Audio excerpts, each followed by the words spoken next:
It is a truth universally acknowledged that a single man in possession of a good fortune must be in want of a wife. However little known the feelings or views of such a man may be, on his first entering a neighborhood, this truth is so well fixed in the minds of the surrounding families that he is considered the rightful property of some one or other of their daughters. "My dear Mr. Bennet," said his lady to him one day, "have you heard that Netherfield Park is let at last?" Mr. Bennet replied that he had not. "But it is," returned she, "for Mrs. Long has just been here, and she told me all about it."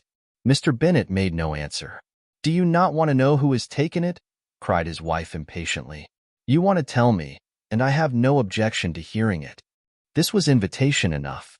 "Why, my dear, you must know. Mrs. Long says that Netherfield is taken by a young man of large fortune from the north of England, that he came down on Monday in a chaise and four to see the place, and was so much delighted with it that he agreed with Mr. Morris immediately that he is to take possession before Michaelmas, and some of his servants are to be in the house by the end of next week. What is his name?" "Bingley. Is he married or single?" "Oh, single, my dear, to be sure. A single man of large fortune, 4,000 or 5,000 a year. What a fine thing for our girls." "How so? How can it affect them?" "My dear Mr. Bennet," replied his wife, "how can you be so tiresome? You must know that I am thinking of his marrying one of them." "Is that his design in settling here?" "Design? Nonsense! How can you talk so? But it is very likely that he may fall in love with one of them, and therefore you must visit him as soon as he comes. I see no occasion for that. You and the girls may go, or you may send them by themselves, which perhaps will be still better, for as you are as handsome as any of them, Mr. Bingley may like you the best of the party." "My dear, you flatter me.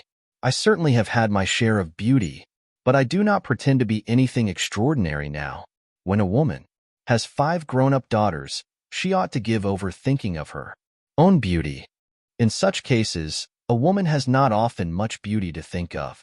But, my dear, you must indeed go and see Mr. Bingley when he comes into the neighborhood. It is more than I engage for, I assure you. But consider your daughters. Only think what an establishment it would be for one of them. Sir William and Lady Lucas are determined to go, merely on that account, for in general, you know, they visit no newcomers. Indeed, you must go, for it will be impossible for us to visit him if you do not. You are over-scrupulous, surely. I dare say Mr. Bingley will be very glad to see you, and I will send a few lines by you to assure him of my hearty consent to his marrying whichever he chooses of the girls. Though I must throw in a good word for my little Lizzie. I desire you will do no such thing. Lizzie is not a bit better than the others, and I am sure she is not half so handsome as Jane, nor half so good-humored as Lydia.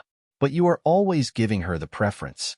"They have none of them much to recommend them," replied he. "They are all silly and ignorant like other girls.